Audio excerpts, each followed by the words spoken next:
이런 박수는 제 생전에 처음 받아본 것 같습니다. 우리 교회 식구들은 아무리 나타나도 박수를 안 쳐요. 자, 시간이 많이 흘러서 대단히 죄송하게 생각하고, 제가 개척하고 18년 됐는데 오늘 예배를 1시간 안에 끝난 건 오늘이 처음이었습니다.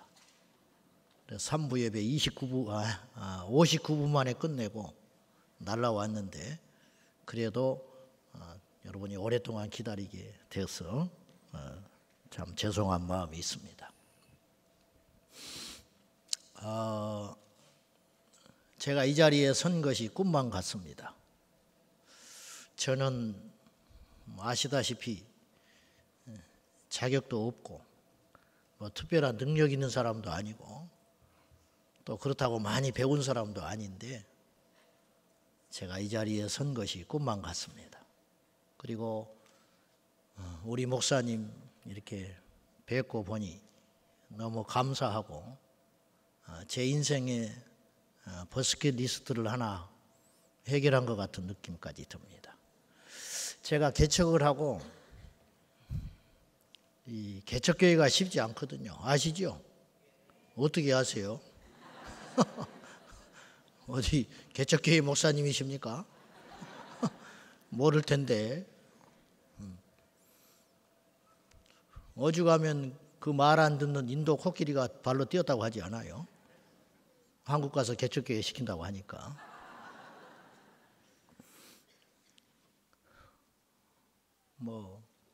엄청나게 고생을 하고 있을 때 우리 목사님이 쓰신 책이 있었어요. 그 유명한 책이 있었는데, 그 책을 읽고 나니까 그 책에 이런 내용이 있었어요. 여러분 더 잘 알겠지만 대파 사건 아시죠? 대파 사건. 교회 권사님이 새벽기도를 안 나오시니까 목사님이 몇 번 경고를 하셨는데, 왜 새벽기도를 안 나오시냐? 혹시 여기 계시나 모르겠네, 그분. 그 말을 안 들으니까 어느 새벽녘에 가서 잘 자란 대파를 다 뽑아버리셨다네, 목사님이. 뭐라고? 고추밭, 고추를 다 뽑아버렸다는 거예요. 이분이 들어 넣어버렸다잖아요, 병을 알아서. 이분의 유일한 기쁨이 그거 잘 키워가지고 객지에 자식들 보내주는 것인데, 무슨 억가심정이 있어서 어떤 놈이 와가지고 고추밭에 고추를 다 뽑아버렸다고 들어 넣어서 있으니까 목사님이 가셔서 내가 그랬다. 고추가 중요하냐, 기도가 중요하냐, 이렇게 말씀하시고 회개시켰다는 이야기를 보고, 야, 나는 엄두도 못 낼 일을 이분이 하시는구나. 나는 들면 깨질까, 불면 날아갈까, 그 한 사람을 붙들고 씨름하고 개척교회 하고 있는데 이런 목사님이 계시는구나. 나도 이런 목회를 해야 되는데 언제나 나에게 이런 날이 옳고, 그렇게 사모하며 기도했던 적이 있었습니다. 그런데 제가 이 세계로 교회에 와서 잠깐 왔다 가는 것도 큰 영광이고 기쁨인데, 감히 죄인 중에 괴수 같은 내가 이곳에서 설교를 한다는 것은 꿈만 같습니다. 짐 콜린스라는 경제학자는 미국 사람인데 이런 책을 썼어요. 이게 한국에 번역이 돼가지고 이런 제목으로 들어왔어요. 성공하는 기업의 8가지 특징. 이런 이제 책을 쓰셨는데, 이 책에 이런 내용이 나와요. 이 세상에 돈을 잘 벌고 소위 말하는 잘 나가는 기업들이 제법 있다. 그러나 그 중에 좋은 기업이 들어있더라. 좋은 기업. 부정부패 저지르지 아니하고 정직하게 기업을 꾸려가는 일부 좋은 기업을 자기가 봤다는 거예요. 그런데 위대한 기업은 없더라. 좋은 기업을 뛰어넘어 위대한 기업은 손에 꼽을 정도더라. 이렇게 얘기해요. 혁신하는 기업도 있고 앞서가는 기업도 있고 잘 나가는 기업도 있고 돈을 많이 부가가치를 엄청나게 만들어내는 그런 애플과 같은 회사도 있지만은 위대한 기업은 없다. 사람들한테 박수 받는 기업도 들어있을 수 있지만은 위대한 기업은 찾아보기 힘들더라. 그렇게 이야기했어요. 저는 뭐 이렇게 빈소리 잘 안 하는 성격이에요. 뭐 아니면 말고 저는요 배수진을 치고 목회합니다. 우리 목사님도 그러시겠지만은 뭐 저는 왜냐하면 아무것도 없는 상태에서 시작이기 때문에 믿져야 본전이에요. 저는 망해도 망한 게 아니에요. 사실은 저는 망하면 본전 찾는 거예요. 망하면 본전 찾는 거. 네.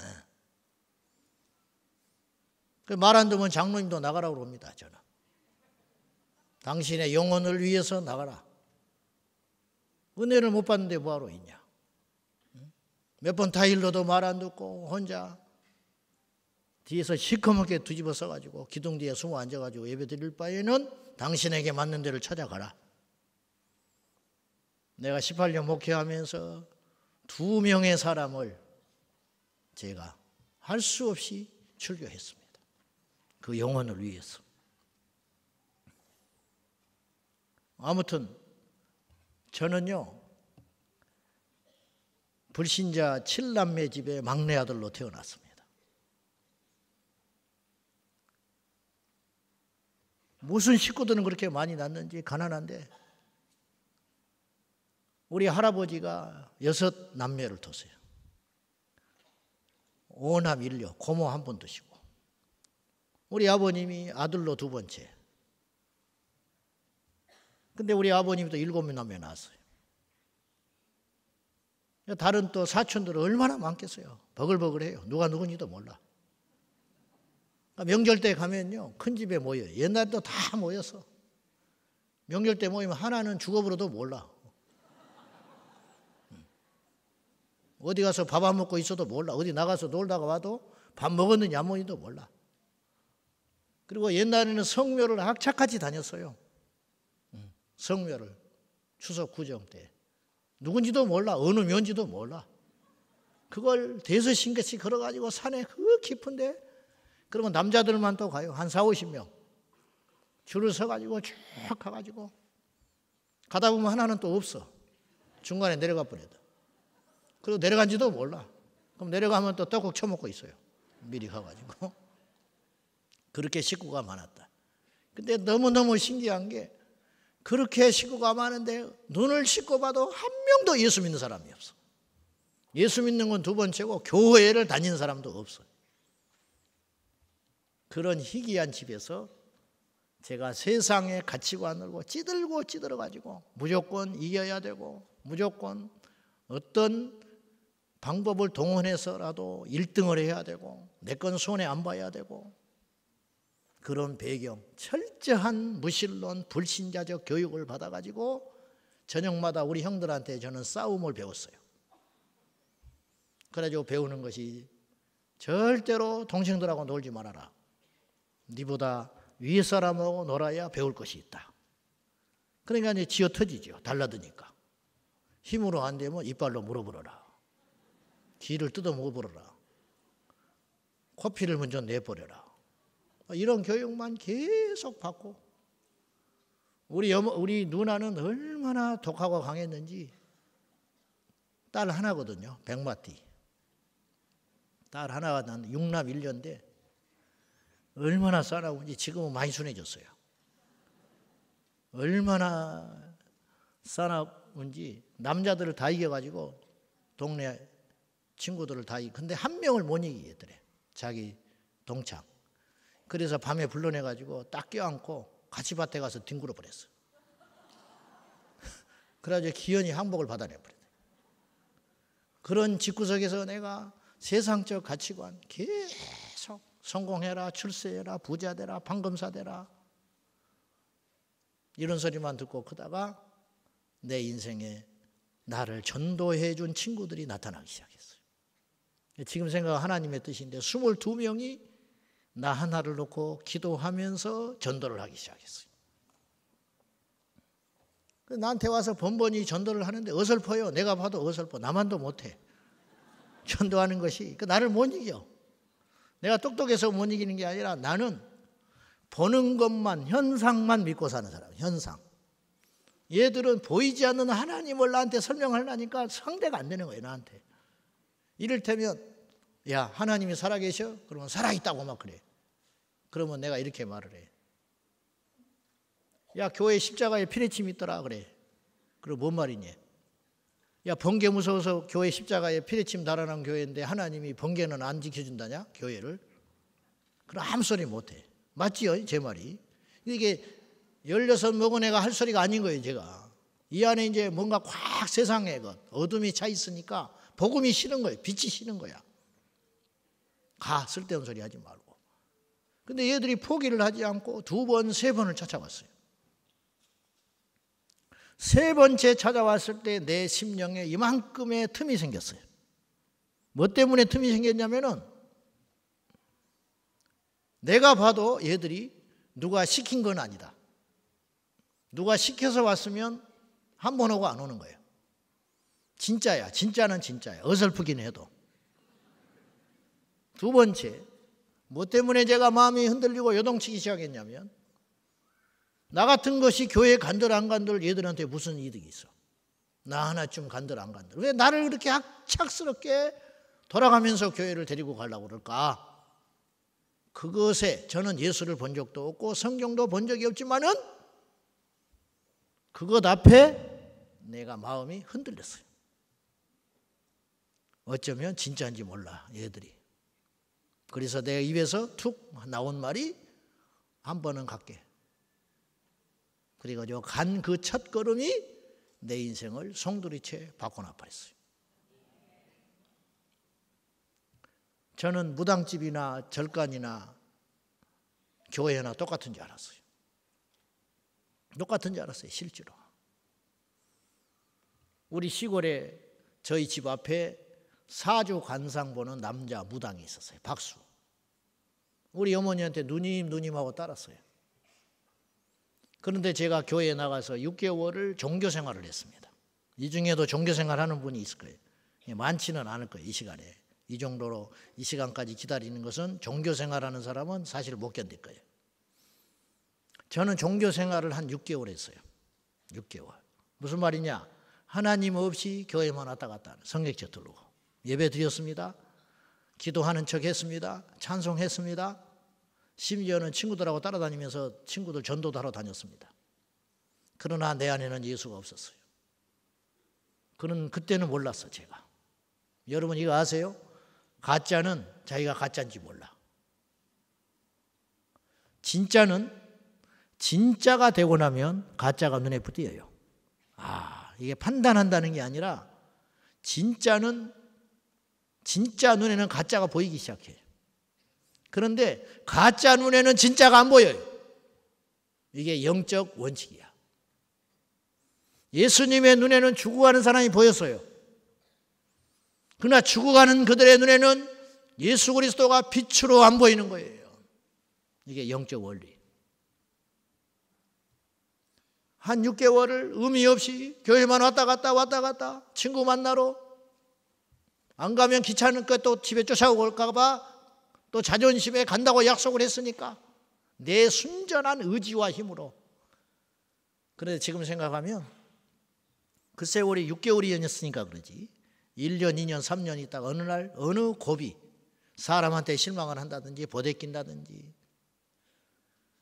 목사님한테 시험이 들었다든지 하면 팍 넘어져가지고 다시는 못 일어날 사람이에요. 성격상도 그렇고 종교인이었기 때문에 그럴 사람. 그리고 더 지독한 불신자가 되어서 교회에 순 도둑놈만 앉아있다. 이렇게 지금까지 내 고집과 아집으로 똘똘 뭉쳐서 살아갈 사람인 걸 하나님이 아시고 불쌍히 여기셔서 이 별 볼 일 없는 촌놈을 6개월 만에 강권하여 성령이 찾아오셔서 나를 휘감아 돌게 하시고 내 입에서 방언이 터지게 하시고 내 눈에서 눈물이 터지게 하시고 내 심령에는 불이 임하게 하셔서 그날 이후로 어떤 일이 일어났느냐? 그전에는 성경을 억지로 보는 척했어요. 그날 이후에는 성경 말씀이 신기하게도 다 믿어지기 시작하는 거예요. 꿈틀꿈틀 믿어지기 시작해. 그리고 교회를 향한 내 마음이, 교회를 사랑하는 내 마음이 내 심장에 딱 박혀가지고 저에게는 이렇게 표현을 해요. 저는 심장이 2개 있습니다. 한쪽 심장에는 성경이 있고 한쪽 성경에는 교회가 있어요. 그래서 교회를 파괴하려고 한다. 신천지, 이단 이런 것들은 그냥 둘 수가 없어요. 여기도 혹시 와 있는지 모르겠지만 정신 똑바로 차리고, 저는 예언가는 아니지만 곧 죽어요. 이만희.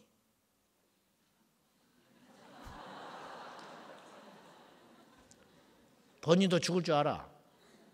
그래서 고향이 청도 혈일이라는 곳인데 우리 지금 총회에서 제가 지금 나름대로 대책을 준비하려고 그러는데 자기 묘를 미리 써놨어요. 가묘를. 그런데도 보혜사라고 추종하고 있어. 그곳에 가면 가관이에요. 물이 불어가지고 걸어가지를 못하는데 거북이가 나타나서 건네줬대. 나는 뭐 김일성 이야기인 줄 알았어. 솔방울 수리탄 만들고 모래를 쌀로 만들었다더니 새마을 운동을 자기가 시작했대. 혈리에 가면 그렇게, 신천지 교인들은 그렇게 알고 있어요. 다른 걸 떠나서 거짓은 마귀가 하는 짓인 거예요. 다른 건 볼 것도 없어요. 다른 거 뭐 도덕적이지 못하고 뭐 그런 거 볼 것도 없고. 자, 일단 말씀이 좀 빗나갔는데, 저는요 안 믿었던 적이 있었어요. 예수를 안 믿었던 적. 철저히 세상적 가치관으로. 그러다가 교회에 들어왔지만 거듭나지 못한 때가 있었어요. 그리고 어느 시점에 거듭나게 된 계기가 있었어요. 그날 이후로 여기 온 거예요. 목사가 됐다는 게 중요한 게 아니고 거듭났다는 게 중요한 것인데, 제가 거듭났다 이렇게 말하는 것이 사실은 지금까지는 내가 그런 믿음과 확신을 갖고 있어요. 그러나 우리의 믿음은 끝까지 가봐야 돼요. 그래서 바울도 내가 믿음을 지켰다. 디모데후서 4장 7절 이하에 그랬어요. 내가 선한 싸움을 싸우고 달려갈 길을 마치고 믿음을 지켰다. 그러니까 선한 싸움을 하다가 한 번이라도 패배했으면 바울은 바울일 수 없는 거예요. 달려갈 길을 끝까지 달려가지 아니하고 중간에 낙오했으면 바울은 바울일 수 없어요. 믿음을 지키다가 마지막에 유혹이 왔든지 핍박이 왔든지 시련이 왔든지 무엇이 왔든지 간에 믿음을 저버렸으면 그는 바울일 수 없는 거예요. 코로나로 20%가 없어져 버렸어요. 한국교회가 증발돼 버렸어요. 코로나로 숫자가 20%가 줄어들어 버렸어요. 이들이 어디 있는지 알 수도 없어요. 허상. 오늘날 교회 안에 세상에는 세 가지의 부류가 있어요. 안 믿는 사람, 종교인, 거듭난 사람. 교회 안에는 두 가지 부류가 있는 거예요. 거듭나지 못했지만 거듭난 척 착각하고 사는 종교인이 있고, 진짜로 거듭난 참된 크리스찬이 있어요. 여러분은 누구냐는 거예요. 여러분은. 제가 종종 우리 교회에서 이런 고백을 하는데, 우리 교회에 주일날 오는 성도 중에 예배를 3번 드리는데, 합쳐서 예배를 드릴 때 한 번도 나는 100% 구원받은 성도들을 앉혀놓고 설교한 적이 없을 것 같다. 무슨 말이냐면, 미국에서 2021년 성인들을 대상으로 설문조사를 했어요. 당신의 종교를 물으니 무려 65%가 그리스도인이라고 했어요. 약간의 차이가 있겠지만 미국 국민들의 65%가 자칭 그리스도인이라고 생각했어요. 근데 2009년에는 77%라고 그랬어요. 그 사이에 약 10여 프로가 빠진 거예요. 그러면 제가 묻고 싶어요. 그 65%가 전부 구원받는다든지 예수님 공중에서 천사장의 나팔과 호령 소리를 두고 이 자리에 오실 때 공중으로 변화되어 올라갈 수 있는가? 65%가. 그렇지 않다. 100% 그렇지 않다. 심지어는 교회를 다닌 사람도 65%가 안 돼요. 그죠? 미국의 국민의 65%가 스스로 기독교인이라고 자칭 말을 했지만 교회도 안 다녀. 그런 거짓말이라는 거예요. 거짓말을 하려고 해서 거짓말인 게 아니라 자칭 자기가 착각하고 있는 거예요. 나는 기독교인이다. 하나님과 상관없는 기독교인 65%. 그 65% 중에 일부가 교회를 다녀요. 몇 프로인지는 정확히 몰라요. 그리고 교회를 다니는 그 중에 몇 프로가 진짜 거듭나서 하나님 앞에 가는 거예요. 그건 아무도 몰라요. 하나님만 알아요. 아까 우리 교회 이야기했는데 우리 교회에 주일날 모여드는 성도들 중에 한 번도 나는 제가 부족하기도 해서 그렇지만 구조상 계속 쉴 새 없이 들락날락 하니까 한 번 와본 사람, 또 전도받아서 억지로 와서 앉아있는 사람, 한 번만 오고 다시는 안 오겠다고 맘먹고 온 사람, 부인 등살에 끌려가지고 와가지고 뒤에 앉아가지고 팔짱 끼고 인상 쓰고 눈 감고 있는 사람, 별 사람이 있으니까. 어떤 사람은 사기치러 온 사람도 있을 수 있고 장사 속으로 온 사람도 있을 수 있고. 그래서 국회의원들은 작은 게 안 다니잖아. 전부 큰 교회만 다니지. 표 때문에. 그러니까 속단하긴 그렇지만 제가 볼 때는 가짜라는 거죠. 가짜. 물론 그럼에도 불구하고 끊임없이 예배하는 중에 말씀이 들어가고 말씀의 칼로 수술을 받아가지고 어느 순간에 자기가 알든 모르든 깨어지고 부서져서 거듭나는 시간이 오기를 기다리면서 있을 수도 있죠. 여러분에게 묻고 싶어요. 오늘 첫날 성의 주제가 당신은 진짜인가? 진짜 백이 그리스도인이냐 이 말이에요. 진짜 백이. 나는 아무리 생각해도 가짜인 것 같다. 나는 이 상태로는 천국 못 갈 것 같다. 이제 오늘 세례식이 있어서 어제 문답하면서 당신들이 일생을 살면서 어쩌면 최초이자 마지막으로 받을 수 있는 질문이 하나 하겠다. 당신이 만약에 오늘 죽는다면 천국 갈 수 있느냐? 그렇게 내가 물어요.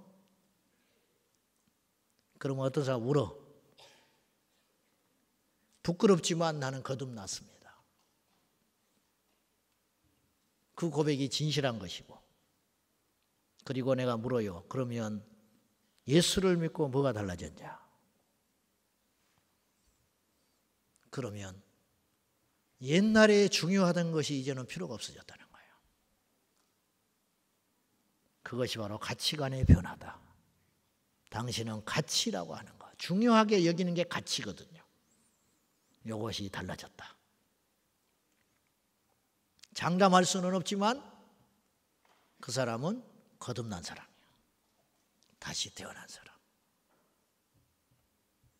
미국 국민 65%의 크리스찬 중에 자칭 몇 프로가 교회를 다니며 그 중에 어느 정도가 진짜 거듭나서 하나님 앞에 갈 것인가? 그건 아무도 몰라요. 오늘 우리도 마찬가지. 저도 마찬가지. 사도 바울 같은 믿음의 사람도 자기 자신의 구원에 대해서 두려워했어요. 그래서 고린도전서 9장 27절에 내가 전파한 후에 자기가 복음을 전파해가지고 무수히 많은 사람들을 주님께로 인도했다 이 말이에요. 내가 전파한 후에 정작 나는 버림받을까 두렵다. 그래서 나는 날마다 내 자신을 복종시키노라. 틈만 나면 육을 쫓아가고 틈만 나면 세상의 죄에 달려가고 틈만 나면 예수를 떠나려고 하는 내 안에 있는 이 자아를 끊임없이 단련시키고 복종시켜서 이 땅이 아닌 저 하나님 나라를 바라보게끔 육의 소욕이 아닌 영의 일을 쫓아가기 위하여 치열한 싸움을 해가고 있다. 바울조차도 그랬어요. 하물며 우리는 어떠겠냐 이 말이죠. 여러분 중요한 건 이거예요. 우리가 진짜 신앙인이냐 이걸 점검하고 알기 위해서 오늘 본문도 역시 마찬가지인데 자기 착각에 빠진 사람들이 제법 많았어요. 이건 이제 마지막 때에 주님께서 심판날에 이런 현상이 일어날 것이라고 예수님이 미리 말씀하신 것이거든요. 그날은 어떤 날이냐? 마지막 심판날에. 충격적인 건 많은 사람들이 그런다고 그랬어요. 그래도 주님의 이름으로 선지자 노릇을 하고 귀신을 쫓고 능력을 행했다면 제법 나름 진짜백이라고 할 수 있잖아요. 누가 그 사람을 의심하겠어요? 우리 세계로 교회에서 누가 귀신을 쫓아냈다, 누가 능력을 행한다, 전도를 열심히 해서 열매가 있다, 누가 그 사람의 구원을 의심하겠어? 우리 교인들한테 내가 한번 질문을 했어요. 예배 시간에. 당신들 지금까지 여기 오면서 어떤 사람은 1년 안팎 예수 믿고, 어떤 사람은 뭐 5년, 어떤 사람은 모태로부터 예수 믿고, 수십 년 예수 믿고 다양하게 앉아 계시는데, 지금까지 여기까지 오면서 당신이 지금 죽으면 천국 갈 수 있냐라고 하는 질문을 받아본 사람이 있으면 손 들어봐라. 절반밖에 손 안 들었어요. 나머지는 그런 질문조차도 받지 못한 채 온 거예요. 이해하고 들으십시오. 우리 교회에 와서 제법 이런 사람들이 이런 고백을 해요. 목사님, 나는 교회를 20년 다녔습니다. 나는 30년 다녔습니다. 그런데요, 천국과 지옥에 대한 설교는 오늘 처음 들었어요. 나한테 그렇게 말하는 사람이 수두룩해요. 수두룩해. 교회를 왜 다니냐 이 말이야. 베드로전서 1장 9절에 보면 믿음의 결국, 믿음의 결론이 뭐냐? 왜 믿냐? 왜 그토록 교회를 다니느냐? 왜 우리는 이 자리에 와서 앉아 있느냐? 부자 되려고? 그 부자 돼서 그 부를 얼마나 누릴 수 있어요? 건강을 위해서? 김진호 목사님이 청계천에서 목회하실 적에 병들어 죽어가는 살려줬더니 그 부인이 와서 원망을 했어요. 왜? 죽어가는 남편 살려줬더니 자기가 원망을 해. 쫓아와서 왜 죽게 내버려두지? 살려줘가지고 못 살겠다. 두드려 패가지고 못 살겠다. 살려놓으니까 자기 부인을 몸이 아프고 허약할 때는 안 그러더니 건강해지니까 옛날 버릇을 못 고치고 또 술 먹고 주정 부리면서 부인을 두들겨 패는데 살 수 없다고 목사님한테 와서 원망하더라는 거예요. 이게 인간이야. 건강해지면 새벽기도 나와야 되고, 건강하면 부지런히 건강 주신 하나님께 감사하며 영광을 돌리고 해야 되는데 그렇지 않더라. 제가 고등학교 1학년 때 학창 시절에 16세 성령에 불 받고 펄펄 뛰고 돌아다니다가 1년 후에 내가 목사 되기로 맘먹었거든. 고등학교 1학년 때. 그때 어떤 사건이 저에게 있었냐면, 옛날에는 초등학교를 국민학교라고 그랬어요. 처음 듣는 이야기입니까? 국민학교 다닐 적에 시골에 학생 수가 50몇 명밖에 안 돼요. 일반밖에 없어. 1학년 1반, 2학년 1반, 3학년 1반, 계속 일반이야. 계속. 전교생이 6학년까지 있는데 6반밖에 없어. 전부 한 반만 있는 거예요. 그러니까 50몇 명이 계속 같이 6년을 다닌 거예요. 다 알아요. 누가 누군지. 그중에 여자 동창회가 있었는데 제법 등치가 이렇게 크고, 초등학교 때는 여자들이 등치가 더 커, 남자들보다. 그랬는데 간지라는 친구가 있었어. 간지. 시골에서는 이걸 지랄병이라고 그래요. 근데 신기하게요, 간지를 발작을 하면 그 다음날 비가 와. 이거 분명히 무슨 뜻이 있습니다. 신기해. 근데 이 친구가 언제 발작을 하냐? 비 오기 전날 발작을 해, 한 번씩. 그리고 시험 보려고 하면 발작을 해, 긴장을 하니까. 그리고 이제 여자 선생님 같은 경우 막 업어주고 막 그랬단 말이에요. 우리는 철이 없으니까 놀리고.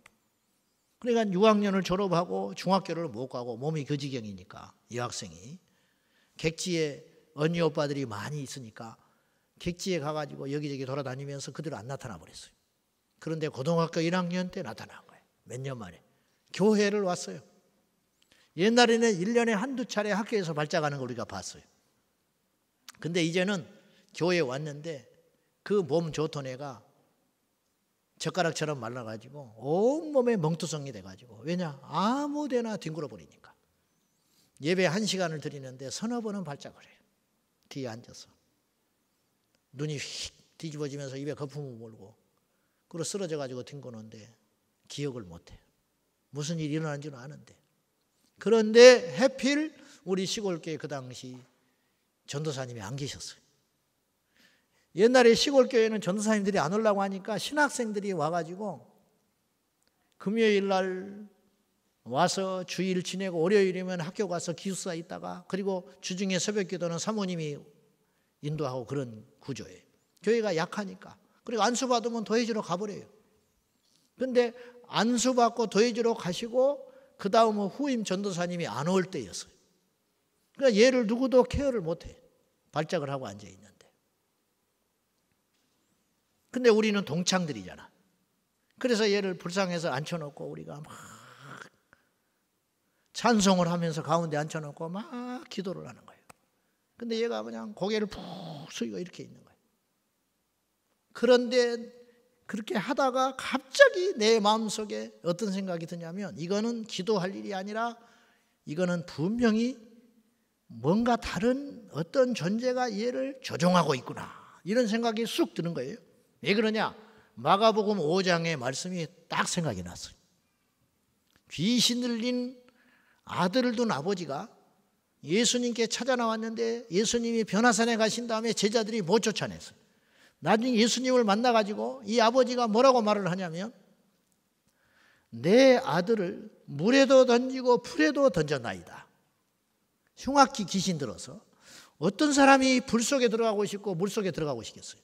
뭔가 어떤 초자연적인 힘에 의해서 끌려다니는 인생이 됐다는 거예요. 그러면 이것도 얘가 여자아이가 17 먹은 이 여자아이가 이렇게 인생을 살고 싶겠냐? 분명히 이 안에 어떤 다른 것이 있다. 그런 생각에 내가 팍 들어가기 시작한 거예요. 일어나라 그래서 일어나라. 기도하다가 일어났어요. 내가 이렇게 외쳤어요. 본 적도 없고 성경에서만 그런 걸 보고 갑자기 내 안에 그런 마음이 생겨서 일어나라 해가지고 네 안에 귀신이지. 예수님이 명령하시는데 내 안에 있는 예수님이 너에게 말씀하시는데 네 안에 든 귀신이 있다면 나와라 그랬어요. 예수 이름으로 나와봐라. 누군지. 그랬더니요 9명이 나와버렸어.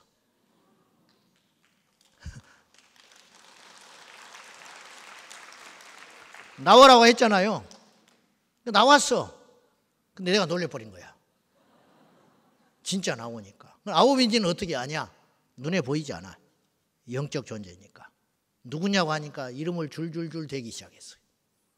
그걸 받아 적어보라니까 9이 들었어요. 나가라. 예수 이름으로 나가라. 나가라. 그리고 이 친구들이 막 둥그렇게 앉아서 방언을 하고 기도를 하고 찬송을 하고 나는 이 가운데 서서 맞서가지고 예수 이름으로 떠나가라 떠나가라 고래고래 지르니까 얘가 벌벌벌 떨기 시작했어. 그러더니 뒤로 팍 나가 떨어져 버리는데 옛날에는 교회 의자가 없었어요. 시골에. 마룻바닥에 방석 깔고 예배 드릴 때요. 나는 얘가 죽어버린 줄 알았어. 왜냐하면 이대로 일자로 나가 떨어져 버리는데 두개골이 깨져버린 줄 알았어요. 팡 소리가 나는데 다행히 안 죽었어. 그래가지고는 얘가 일어났는데요. 몸이 푸석푸석하던 애가 얼굴이 환해져 버렸어. 그리고 그날 이후로 간질병이 떠나가 버렸어.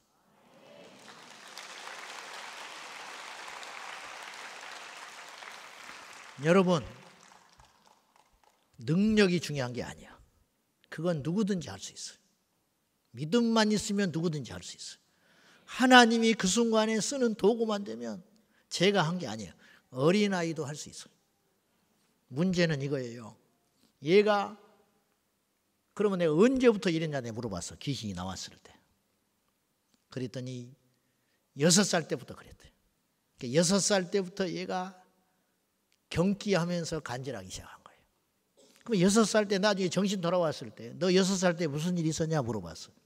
그랬더니 옛날에 우리 시골에 신장로 공사하느라고 신장로라고 비포장도로 공사하느라고 덤프트럭이 많이 오고 갔어요. 그때 얘가 옛날에는 신호등도 없고 하니까 무단횡단 막 하고 다닐 때니까 길을 확 건너는데 덤프트럭 기사가 뛰어드니까 화가 나가지고 얘를 들고 다리 위에서 흔들어 버렸어. 겁준다고. 다리를 거꾸로 들고. 다시는 그러지 마라 그러고. 그 순간에 얘가 확 놀래버린 거예요. 그때부터 그 현상이 일어나기 시작한 거예요. 근데 인간이 얼마나 간파간지 보세요. 그래가지고 낳았는데 그 부모들이 뭐라고 그러냐면 약 먹어서 낳았다고 그랬어. 약을 그날 그때까지 11년째를 먹어가지고 앞에 가서 말을 못해. 왜냐하면 냄새가 나서. 독한 약을 옛날에는 그런 의학 지식도 없고 하니까 병원에서 오죽 독한 신경제를 막 줬는데 그걸 어릴 때부터 먹어대가지고 이가 다 망가져가지고 이야기를 할 수가 없어. 속이 다 썩어서 냄새가 나서. 근데 그 약을 먹어서 낫다고 이야기를 하고 다녀. 그리고 그해 추석 때 객지로 올라가서 다시 내려왔는데 머리를 노랑물하고 나타났어. 길을 뚫고 나타났어. 옛날에는 노랑물하고 다니면요 시집 다 간 거야. 요새는 그런 사람이 하도 많지만은 사모님도 그렇게 하고 다니지만은 옛날에는 동네에서 노랑물하고 다니면 끝난 거야. 자매님은 끝난 거야. 옛날에 태어나서 뭐. 그럴 때 얘가 그러고 나타났어. 내가 물었어. 너 교회는 다니냐? 웃어. 안 다니지. 하나님이 너를 고쳐준 것은 내가 분명히 그때 그랬거든. 나도 모르게 이런 말을 했어요. 네가 고친 것은 하나님께서 산 넘고 강 건너 예수 전하라고 너 고쳐준 거야. 내가 한 말 기억나지? 피피 웃고 갔어요. 마태복음 12장의 말씀이 그대로 일어나더만요. 귀신이 하나 나갔는데 두루 다니다가 아무리 다녀봐도 옛날 그 집이 좋아. 와서 보니까 청소되고 소재돼서 비어있어. 예수로 채워져야 되는데, 말씀으로 채워져야 되는데, 성령으로 채워져야 되는데 비어있으니까 얼씨구나. 나가가지고 7 친구들을 데리고 8 귀신이 들어가니 이 사람의 사정이 어떻겠냐. 정확한 이야기입니다. 이 아이가 다시 악령이 들어왔어요. 손을 못 대. 결국 죽었어요. 스스로 죽었어. 나는 성령의 은혜를 함부로 하는 마지막을 나는 수없이 봤어요. 여러분, 능력보다 더 어렵고 중요한 우리 안에 정말로 중요한 것. 내 자신도 마찬가지. 목사 노릇 할 수 있어요. 선지자 노릇 했다고 그랬잖아. 설교 10시간이고 20시간이고 일을 악물고 해낼 수 있을지 몰라요. 그것도 쉬운 일은 아니지만은 그보다 더 힘든 것은 내 안에 있는 이 죄성과 이 육의 소욕을 끊임없이 때려서 복종시키는 거. 이건 다른 문제. 그래서 유기성 목사님이 이런 말을 하셨어요. 교회 건축을 할 때, 헌금을 할 때 전 재산을 바친 사람도 자기는 받고 피를 뽑아서 바친 사람도 받대. 피를 팔아서. 근데 자기 성질 머리 판 사람은 못 받대. 이분이 그러더라고. 윌리엄 보스라고 구세군의 창시자. 이분은 죽기 전에 약 100여 년 전에 미래의 교회가 이렇게 될 것 같다고 염려하고 죽은 거였어요. 염려하고. 그 6가지를 예측을 했는데 그리스도 없는 기독교가 될까 걱정이 된다 그랬어. 예수 빠진 기독교가 될까 싶다. 2번째, 성령 없는 종교를 걱정했어요. 성령이 사라진 종교가 될 거다. 3번째, 거듭남 없는 구원. 거듭남은 가르치지 않은 채 구원만 남발한다는 거예요. 구원받았다, 구원받았다, 구원받았다. 4번째, 회개 없는 용서. 죄 사함만 계속 선포하는 거예요. 회개는 가르치지 않고. 5번째, 지옥 없는 천국. 지옥은 설교하지 않아요. 천국만 이야기하는. 마지막 6번째, 하나님 없는 정치. 하나님 없는 정치꾼들이 남발을 하고 있어요. 장로인데 여의도에 가서 하나님과 함께하는 정치를 하지 않아. 그래서 이 나라가 이 모양이고 교회가 이렇게 고통을 받는 거예요. 정신 제대로 박힌 완전히 거듭난 요셉과 다니엘과 같은 진정한 예수 안에서 완전히 거듭난 에스더와 같은 이때를 위한이 아니야. 그렇게 거듭난 진짜 백이 정치인만 한국교회가 하나만 만들어놨어도 이 나라는 역사가 달라졌을지 몰라요. 제가 간혹 크리스찬 정치인 국회의원을 만날 일이 있으면 내가 분명히 이렇게 이야기해요. 당신이 이 자리에 있는 것은 이때를 위한 것인 줄 알아라. 나는 잘 모르겠지만은, 그리고 앞으로 당신 나를 잘 모르겠고 나도 당신을 잘 모르지만은 한 가지 분명한 것은 정치는 오래 못 간다. 그러니까 사람에게 줄대지 말고 하나님께 줄을 대셔서 이때를 위한 줄 알고 정말 정치를 하나님 앞에서 바로 해주라. 제가 그렇게 호소를 해요. 근데 그때뿐이야. 자, 우리 신앙은 진짠가? 역사 이래로 망고의 진리가 있어요. 그게 뭐냐? 항상 가짜는 진짜보다 많았다. 신앙도 마찬가지예요. 어떤 이가 길을 가는데 예수님께 물었어요. 구원 얻는 자가 적으니까 그렇게 물었어. 근데 왜 이 질문을 했을까? 내가 상상을 해봐요. 예수님의 가르침이 오늘 마태복음 7장 산상수훈 결론에도 그렇게 나왔지만은 예수님의 말씀이 일반적이지 않아요. 권세 있는 큰 가르침이야. 이런 말씀은 들어보지를 못했어. 자기가 지금까지 들었던 하나님의 계명과 진리와 다른 말씀을 주님이 하고 다니시는 거예요. 자기가 아는 상식 안에서는 유대인은 다 하나님 나라 가야 돼. 율법을 지키면 천국 가야 돼. 주일 성수하고 속은 어떻든지 간에 11조 생활하고 안식일을 지키고 그러면 천국 가야 돼. 유대인으로서. 그런데 예수님의 말씀을 들어보면 그거 갖고는 안 돼. 예수님이 말씀하시는 기준에 따르면 구원 얻는 자가 많지 않아. 그래서 이 사람이 고민이 돼가지고 물은 거예요. 구원 얻는 자가 적습니까? 그러자 주님께서 이렇게 답변을 대신하셨어요. 좁은 문으로 들어가기를 힘쓰라. 많다 적다 말씀하지 아니하시고 좁은 문으로 들어가기를 힘쓰라. 그런데 힘써도 얻는 자가 적으리라. 무서운 말이에요. 이 말씀은 무슨 뜻이냐? 구원 얻는 자가 적습니까? 그렇게 물었을 때 예수님의 답변은 적다. 구원 얻는 자가 많지 않다. 그리고 더 나아가서 구원 얻기를 바란다고 얻어지는 것이 아니다. 이 말이에요.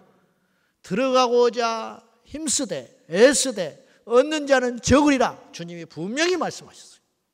오늘 본문에 마태복음 7장 21절 이하에 나온 이 비극적인 주인공들은 자기 확신에 꽉 찬 사람들이었어요. 내가 선지자 노릇을 했기 때문에, 내가 주의 이름으로 귀신을 쫓아냈기 때문에, 내가 능력을 행했기 때문에 내가 어찌 지옥을 간단 말이냐. 이런 자기 확신, 자기뿐만 아니라 주변 사람들도 이 사람에 대해서 그렇게 평가하고 있었어요. 그리고 죽었어. 그런데 하나님 앞에 섰는데 뜻밖의 이야기를 하시는 거예요. 이 불법을 행하는 자들아, 나는 너희를 알지 못한다.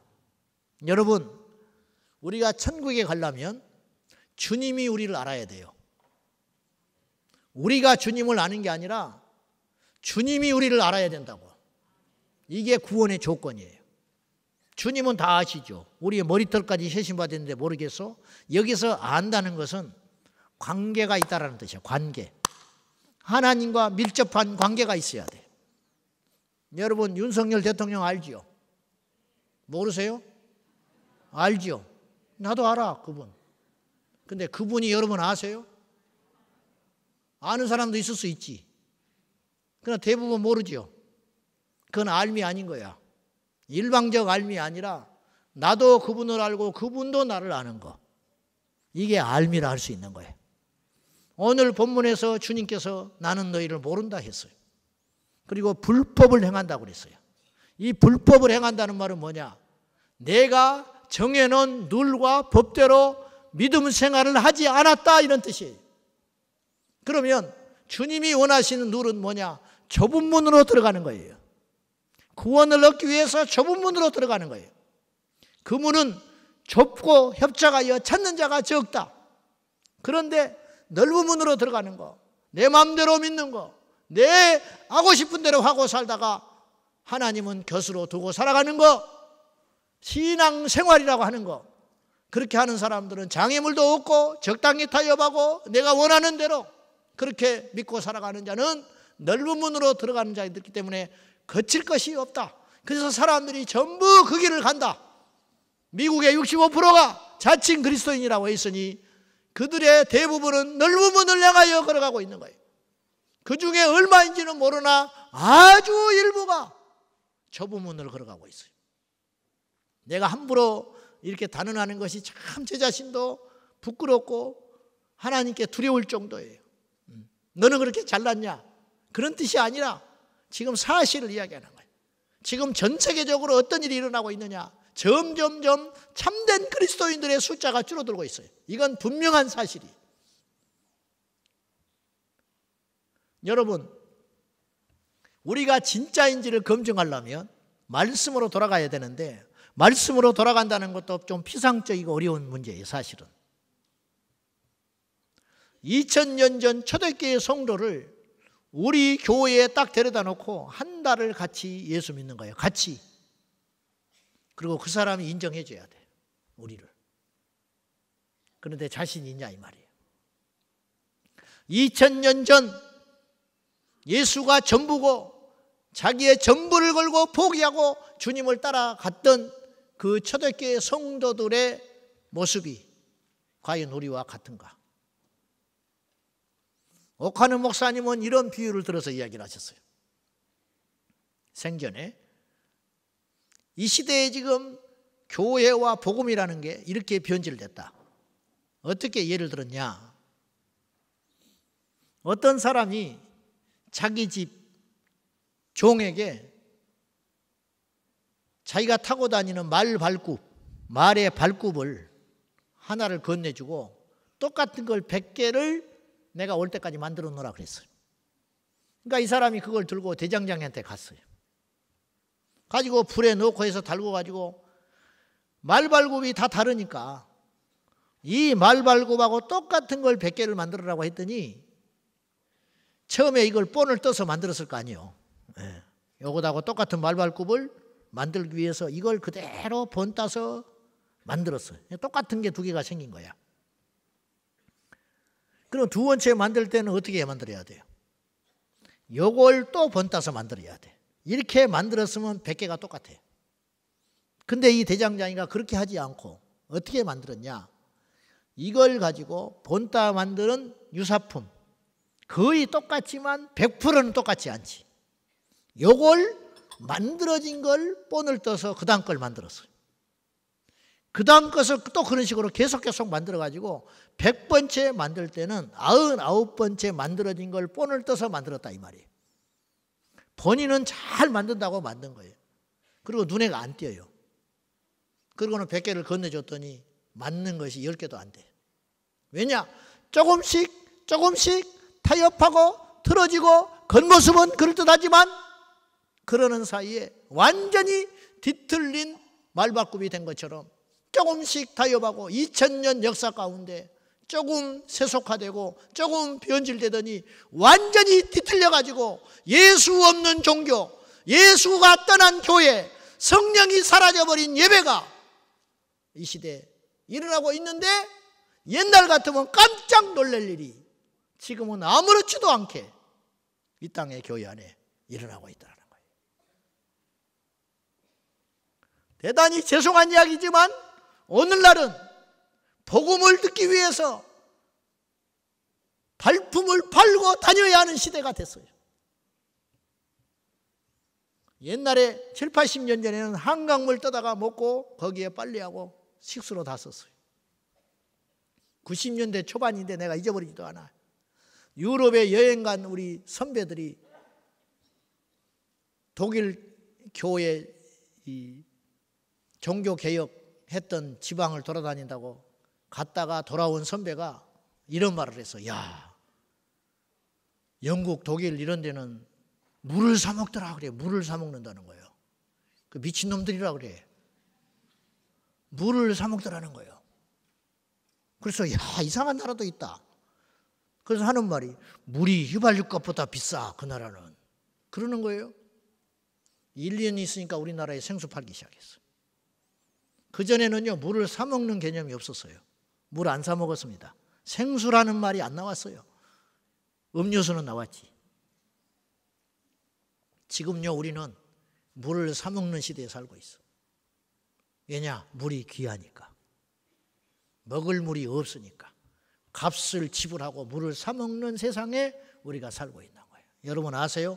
공기도 사 먹고 있다는 거 아십니까? 여러분 지금 집집마다 청정기 있잖아. 공기도 사 먹는 세상이 됐어.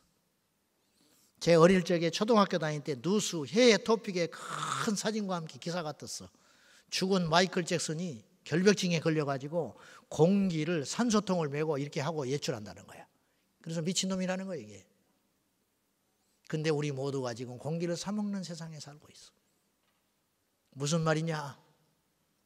오늘 우리는 복음의 변질 시대에 살아가지고 복음을 이제는 복음이 우리를 찾아오는 시대가 아니라 우리가 수고하고 애쓰고 노력하고 땀 흘리고 피 흘려서 찾아다녀야 하는 복음의 희귀한 시대에 살고 있는지도 몰라요. 그래서 미국의 바이든 대통령이 취임을 할 적에 2021년에 어느 목사가 새카만 선글라스를 끼고 그를 위해 축복의 기도를 하면서 이렇게 기도를 했어요. 브라만 신의 이름으로 그리고 모든 종교 신의 이름으로 축복을 하면서 그리고 마지막에 예수의 이름으로 아멘, 남자의 이름으로 아멘, 그리고 여자의 이름으로 아우먼 그랬어. 근데 그 사람들이 다 박수 쳤어요. 여러분, 제가 말씀드리는 건 이거예요. 초대교회에서 누군가 그런 기도를 했다면 어떻겠습니까? 우리나라 초창기에 지금부터 약 150년 전에 복음이 우리나라에 들어왔는데 그 초창기에 우리 교단의 어떤 목사는 부목사님이 주일날 저녁에 설교를 하면서 이렇게 설교를 했어. 지옥은 없다. 예수만 믿어서 천국 간다고 말하는 것은 불신자에 대한 협박이다. 이런 식으로 전도해서 한국교회가 문제가 있다. 이렇게 말을 했어요. 그 소리를 듣고 장로님 한 분이 너무 충격을 받아가지고 잠을 못 자고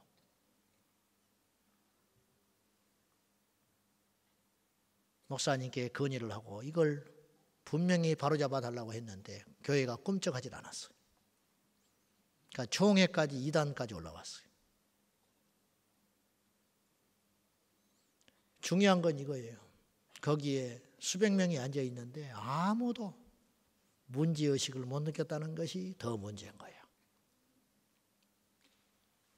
옛날에 한국교회 장로님들이 자식이 한국교회사에 이런 장면이 나와요. 저는 지금 율법을 말하는 게 아니고 엄격하게 예수 믿자 그런 걸 말하는 게 아니에요. 본질로 돌아가자는 거예요. 본질로. 회복하자는 거예요. 회복. 거푸집을 다 깨버리고 아닌 것은 아니라고 말을 하면서 제대로 가보자. 제대로. 한국교회사에 이런 장면이 나와요.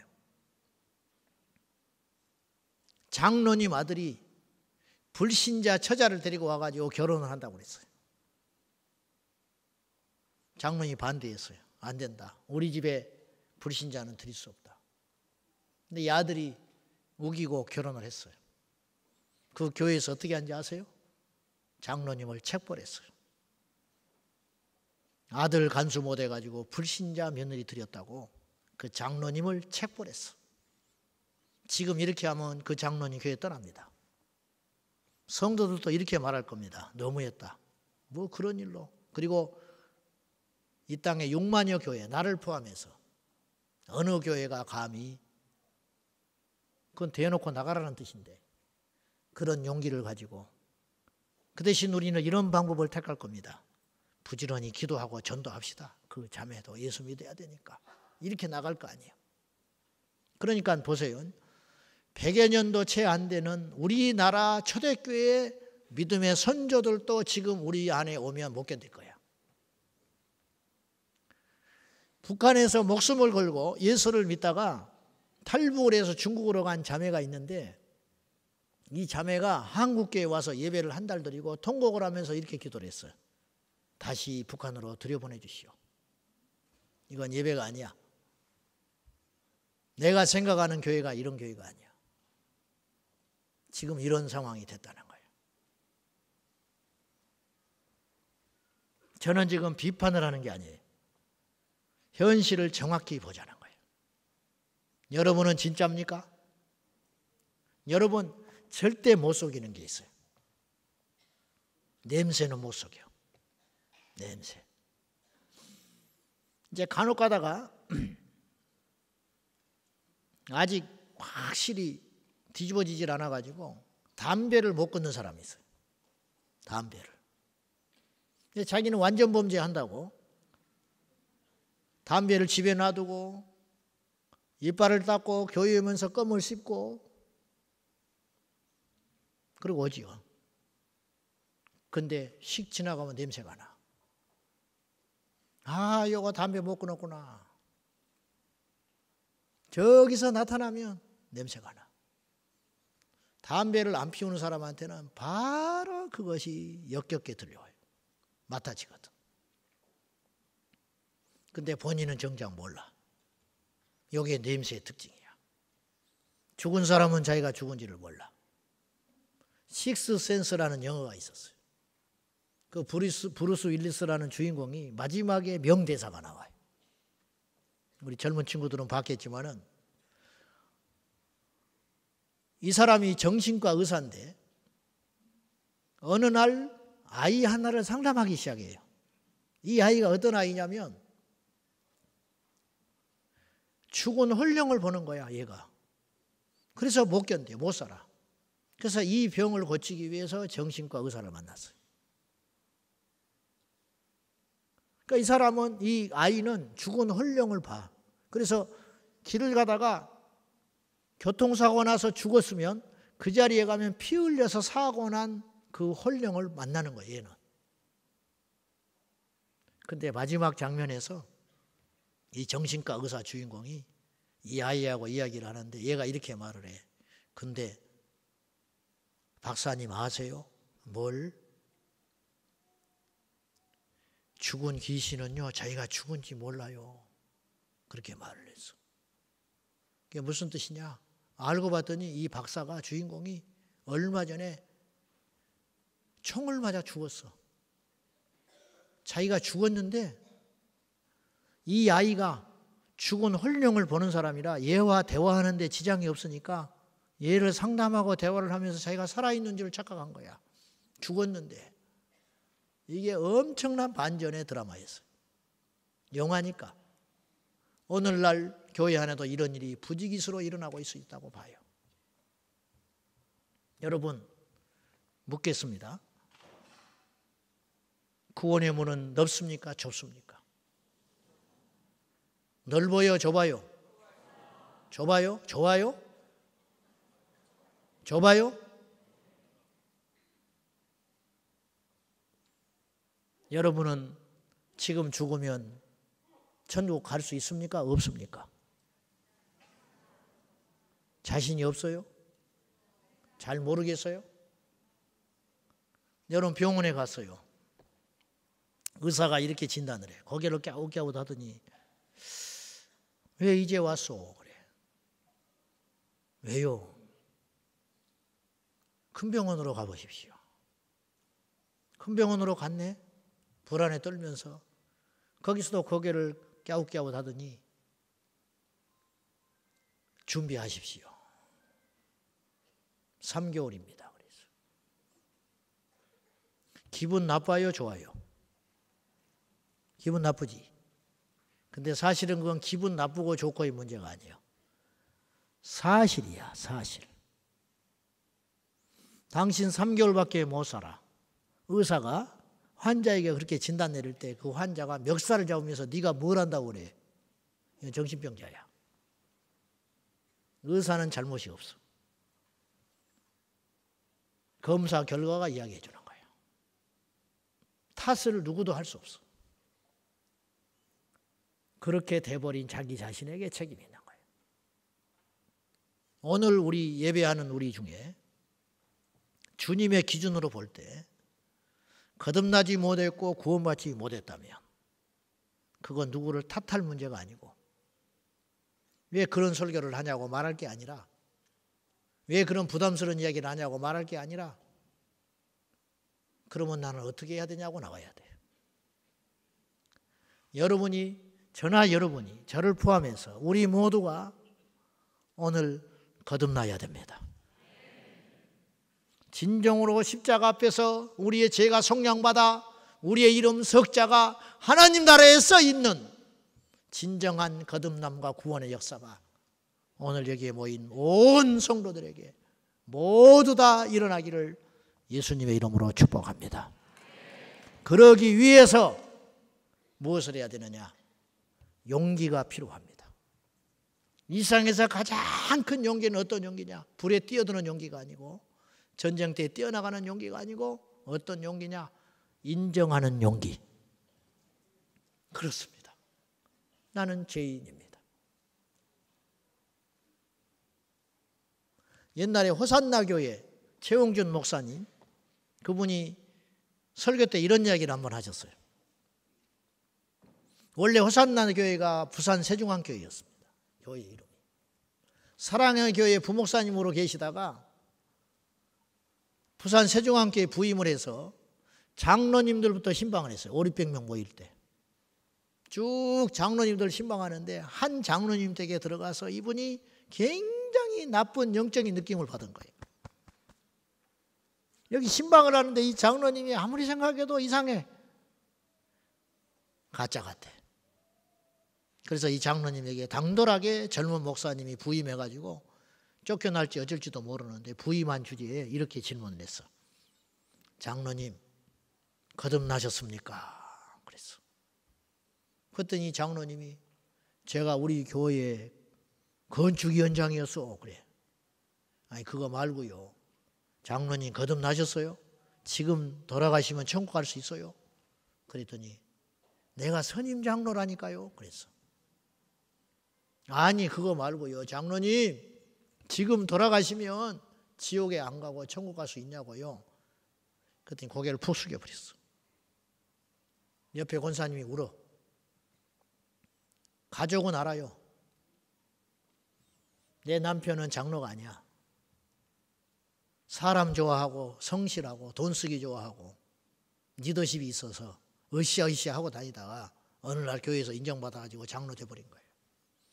속에는 거듭나지 않았어. 그걸 놓고 평생 기도하는 중이었어. 권사님이. 그리고 울면서 주님 감사합니다. 주님 감사합니다. 오늘 같은 날이 오네요. 장로님 고개를 푹 들고 그리고 복음을 제시하고 그 자리에서 예수님 영접하고 거듭나는 장로가 됐다는 거예요. 엄청난 용기가 필요한 거예요. 엄청난 용기. 오늘 여러분 그냥 가실랍니까? 그건 아니죠. 그건 아니지. 말씀이 칼이 되어서 내 심령을 쪼개고 갈라서 아프고 자존심 상하고 쓰리고 힘들지만 오늘 어리석은 부자 청년처럼 그냥 돌아가면 안 되지. 결단해야지. 결단. 이게 용기야. 박보영 목사님이 캐나다에 가서 집회를 하는데 당신을 청해놓고 그 교회 목사님이 안절부절을 해. 밥을 먹으면서 밥을 못 먹어. 그러면서 목사님, 저는 이번에 집회 때 다른 것 없습니다. 한 사람만 바꿔주세요. 그러는 거예요. 한 사람만 변화시키면 됩니다. 그래서 박 목사님이 안 들으려고 그래요. 그런 소리 하지 마라. 성령의 인도함 받아서 그냥 제가 하겠습니다. 근데 이분이 여기까지 차 있으니까 아침에 일어나가지고 아무 일이 없는데 하루 아침에 눈을 떴는데 마음이 콕 무거워. 왜 그런가 하면 그 사람 때문에 그래. 그 사람이 어떤 사람이냐. 캐나다에 일찍 와가지고 자수성가 해가지고 큰 돈을 벌었어요. 가지고 한인, 기업인, 회장도 하고 그랬어요. 나이가 많아. 얼마나 강팍하고 강한지 교회에 와서 예배를 드리고 기분에 틀어지면 마당에 가가지고 자기 부인을 지팡이로 때리는 사람이에요. 회의를 해요. 남성교회, 재직회, 사람 숫자도 많지 않은데 재직회 하면 그냥 넘어간 적이 없어. 목사님 반드시 따져. 이런 사람이에요. 그러니까 이 목사님 목회가 너무너무 힘들고 이분 때문에 죽을 지경이 되는 거예요. 근데 목사님 그 이야기를 들어버렸잖아. 아닌 게 아니라 이제 그 사람이 자꾸 눈에 들어오는 거예요. 근데 그런 분들의 특징이 있어요. 뒤에 앉는다. 두 번째 예배 때 팔짱을 낀다. 세 번째 예배 시간에 눈을 감고 있다. 그 뒤에 앉아가지고 이러고 있는 거예요. 또 네 번째 특징이 있는데 안 빠진다. 안아버리면 좋겠는데 또 자존심에 줄기차게 와서 앉아 이거예요. 굳세어라 금수나. 그래 앉아 있어요. 다섯 번 집회를 했는데 첫날 집회, 둘째 날 집회, 셋째 날 다섯 번 설교를 했는데도 이분이 손을 안 풀고 이렇게 앉아 있더래. 눈을 감고. 그래서 목사님이 속으로 그랬대. 틀렸다. 나도 못하겠다. 그리고 예배가 다 집회가 끝났는데 그 할아버지 그분이 목사님을 찾아왔어요. 그러면서 이렇게 말을 하더래. 이게 중요한 거예요.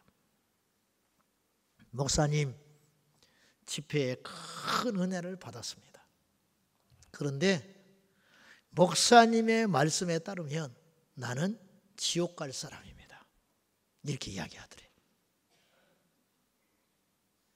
그러면 내가 어떻게 하면 좋겠습니까? 그러더라는 거예요. 안 들은 줄 알았는데 다 들었어. 그래서 목사님이 그러면 내가 하란 대로 할 것이냐 그랬더니 잠시 고민하다가 한다고 그랬어요. 첫째, 교회에 올 때 지팡이를 갖고 오지 마라. 그랬어요. 그렇게 한다고 그랬어. 두 번째, 교회에서 회의를 하고 모임을 할 때 절대로 말하지 말아라. 네 죽어버려라 그 소리야 이 사람한테. 그렇게 한다고 그랬어. 세 번째, 당신이 돈이 좀 있다고 내가 들었다. 그걸 다 정리해서 내일부터 길에 나가서 전도를 해라. 그건 굉장히 어려운 일이에요. 잠깐 고민을 해. 그러더니 알겠습니다. 그 다음 날부터 그렇게 살았어요. 이분이. 저는 행위를 바꾸라는 게 아니에요. 예수가 들어오니까. 그분은요, 부인을 지팡이로 때렸기 때문에 지옥 가는 게 아니고, 회의할 때 목사님을 힘들게 했기 때문에 지옥 가는 게 아니고, 그 안에 예수가 없기 때문에 그런 열매가 나오는 거예요. 그분은 지옥 문턱에서 살아나온 사람이 됐어요. 그리고 1년을 그렇게 살았어요. 그러더니 어느 날 비가 보슬보슬 내리는 날, 그날도 밖에 나가서 전도하고 돌아오더니 잠깐 누웠다 일어난다고 하더니 그 길로 하나님 앞에 갔어요. 얼마나 복된 인생입니까?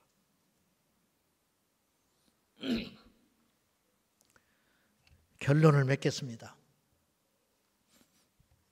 여러분, 독일의 신학자 보네퍼는 값싼 은혜를 경고했습니다. 값싼 은혜. 복음을 남발하지 마라. 영국의 로이드 존스 목사님은 목회자들을 앉혀놓고 이렇게 경고했습니다. 당신들 교회에서 목회할 적에 당신 교회의 성도들이 구원받았다고 단정하지 마라. 그 대신 적어도 3개월에 한 번은 내가 목회하는 모든 교회의 성도들이 지옥에 갈 수 있는 위기에 처해 있다고 하는 전제를 가지고 전도 복음 설교를 할 수 있어야 된다.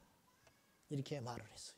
나 같은 싸구려 목사가 아니고 지성인 중에 지성이요 영국의 왕실의 주치의였다가 그 설교 한 편 한 편에 녹아들어 있는 그 시대의 문화와 사상과 철학이 가득 찬 대단한 주의 종 목사님이 영혼에 대해서 염려하고 있었어요. 사랑하는 우리 성도 여러분들, 저는 여러분들이 부럽습니다. 우리 목사님 밑에서 복음의 열정을 가지고 이렇게 열심히 그리스도의 십자가를 위해서, 예수를 위해서 몸부림치고 살고 있는 여러분이 너무 귀해 보입니다. 아까 제가 짐 콜린스 이야기를 했는데 제가 무슨 말을 하려고 했냐면 이 땅에 좋은 교회는 좀 있어요. 부흥하는 교회도 있어요. 제가 어젯밤에 설치면서 여기 오기를 기대하고 사모했던 이유는 큰 교회이기 때문이 아니에요. 유명해서가 아니에요. 살아있는 생명의 교회이기 때문에 제가 배우고 싶어서 왔어요. 이 시대에 누가 몇천 명씩을 전도합니까? 누가 이 시대에 영혼을 위해서 그렇게 달려가는 교회가 어디 있습니까? 이 땅에 세계로 교회보다 큰 성전과 큰 교회도 있을 수 있다니까요. 좋은 소문나는 교회도 있을 수 있어요. 그러나 생명을 살리는 위대한 교회는 많지 않아요. 오늘 이 제단이 그런 제단이라고 감히 제가 생각합니다. 이 복된 제단에 오신 성도 여러분들, 우리 모두 거듭나야 됩니다.